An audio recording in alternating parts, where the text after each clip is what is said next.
Shiro has vanished, leaving big shoes to fill. How will Team Voltron cope, and who will they pick to take his place? Let's take a look at a few theories. Whoosh. It's us.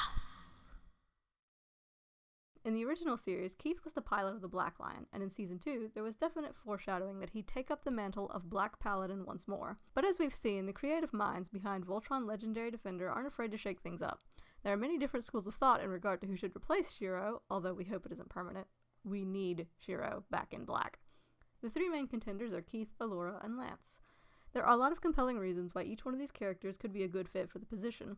Allura is a natural leader, and we've seen leadership potential in both Keith and Lance. Keith is more disciplined and has a broader range of skills, but Lance often has a better head for strategy and is more of a team player.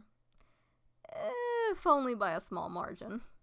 The teaser trailer featured Lance in red and Keith in black, setting up the lineup from Defenders of the Universe with Keith in black, Lance in red, and Allura in blue. But does this arrangement actually work for Legendary Defender? If Keith becomes black, why not have Allura pilot red? Because quintessence, that's why. As the show has established, The quintessence of the pilot is mirrored in his lion. which means that Allura's quintessence likely isn't compatible with reds, but is with blues. Okay, alright, you say. But why would Lance be compatible with red? Looking back to Season 1, we'll recall that Lance interrupted Allura The blue lion. Whoa, hold up. before she could list the attributes of the blue lion and also of its paladin. Let me guess, takes the most handsome / best pilot of the bunch? But since we know the blue's element is water, we can infer that a key feature of both Blue Lion and Paladin is adaptability and change. If the team needs a red Paladin, then Lance can be that red Paladin because he is Mr. Adaptability. Yup. Now we've got Keith in black, as was foreshadowed, Lance in red, and Allura in blue. But what if that doesn't work? Going back to the Season 3 teaser, Hunk says, We can't form Voltron anymore. remember, Shiro was the glue that held Voltron together. Through sheer force of personality and some pretty gosh darn inspiring speeches, he was a key element in most of Team Voltron's breakthroughs and major victories. At this point in the story, I don't see Keith being able to provide that for the team. Also, I do have difficulty seeing him be the head of Voltron over Allura. Granted, Allura does have a lot of leg-like qualities.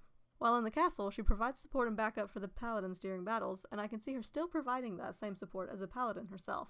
Rather, and I feel like I'm going out on a bit of a limb here, I think that Keith as the Black Lion will only be a short-time arrangement. It's been pointed out that Black lets him in when Keith says, I know I'm not Shiro, but he's in trouble. We need to help him. so it could be Keith's concern for Shiro that is mirrored in the Black Lion. This is what enables him to pilot the Black Lion, but wouldn't necessarily make him the best head of Voltron. Remember, the Black Paladin is someone Whose men will follow without hesitation. outside of Shiro, the most decisive, charismatic character is Allura. I think that Legendary Defender will pay homage to the previous shows by originally following the same lineup as before, but have the team unable to form Voltron. At some point, I believe that Princess Allura will take up the mantle of Black Paladin, and that is when they will once again be able to form Voltron. Or, alternatively, they won't be able to form Voltron until Shiro gets back. Although, I don't really feel like that one's very likely. In the comments, let us know who you think the next Black Paladin will be. Or just let us know what your favorite crack theory is. I mean, for all we know, Slav could pilot Black. It's probably already happened in at least one reality. As always, don't forget to like and subscribe. See you next time!